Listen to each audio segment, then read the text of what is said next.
आक्सीकारक की जांच, मतलब आक्सीकारक अगर कोई पदार्थ है तो उसकी जांच किस प्रकार से की जाती है, उसकी जांच कैसे की जाती है। तो आक्सीकारक की जांच करने के लिए अलग अलग विधियों का प्रयोग किया जाता है। उसमें से हम कुछ विधियों का बात करेंगे।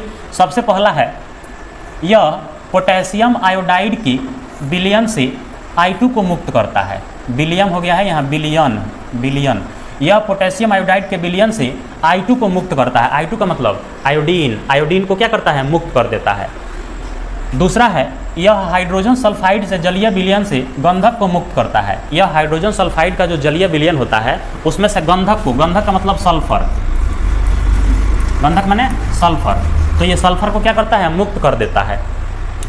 अगला है, यह फेरस लवण को फेरिक लवण में परिवर्तित कर देता है। फेरस लवण जो होता है उसको क्या करता है, फेरिक लवण में बदल देता है। कौन, आक्सीकारक। अगर कोई पदार्थ आक्सीकारक है तो वो क्या करेगा, फेरस लवण को फेरिक लवण में बदल देगा, फेरिक लवण में परिवर्तित कर देगा। अगला है, यह HCl से Cl2 को मुक्त करता है। HCl का मतलब क्या होता है, हाइड्रोक्लोरिक अम्ल। तो ये हाइड्रोक्लोरिक अम्ल से क्लोरीन को क्या करता है, बाहर निकाल देता है, क्लोरीन को मुक्त कर देता है। तो ये कुछ विधियां थी जिसके द्वारा हम लोग आक्सीकारक की जांच करते हैं।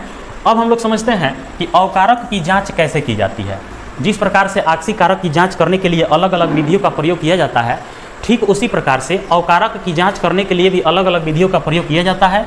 सबसे पहला विधि है, यह पोटेशियम डाइक्रोमेट की अम्लीय विलयन की नारंगी रंग को हरा कर देता है। अब यहाँ से एक क्वेश्चन ये बनता है, पोटेशियम डाइक्रोमेट का जो अम्लीय विलयन होता है उसका रंग कैसा होता है, नारंगी होता है। पोटेशियम डाइक्रोमेट का रंग कैसा होता है, नारंगी होता है। लेकिन जैसे ही उसमें अवकारक मिलाएंगे तो उसका रंग क्या हो जाएगा, हरा हो जाएगा। पहले नारंगी था, जैसे ही कोई अवकारक उसमें डालेंगे तो रंग कैसा हो जाएगा, हरा हो जाएगा। तो ये पहला विधि है। दूसरा है, यह अम्लीय पोटेशियम परमैंगनेट की गुलाबी विलयन को रंगहीन कर देता है।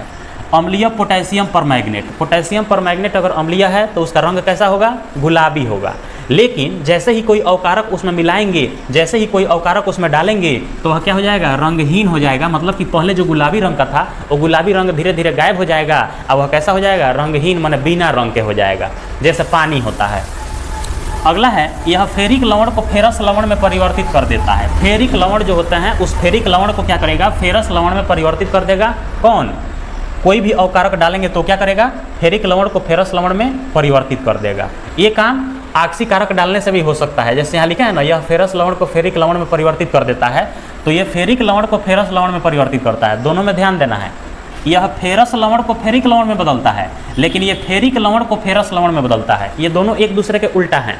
इसमें क्या हो रहा है कि फेरस लवण को फेरिक लवण में बदल रहा है, और ये क्या कर रहा है, फेरिक लवण को किसमें बदल रहा है, फेरस लवण में। दोनों क्या है, उल्टा है, दोनों सेम नहीं है। ये फेरस लवण फेरिक लवण में बदल रहा है, ये फेरिक लवण फेरस लवण में बदल रहा है। कब, जब उसके अंदर कोई अवकारक मिलाएंगे तब। तो ये कुछ विधियां थी जिसके माध्यम से हम लोग आक्सीकारक और अवकारक की जांच आसानी से कर सकते हैं।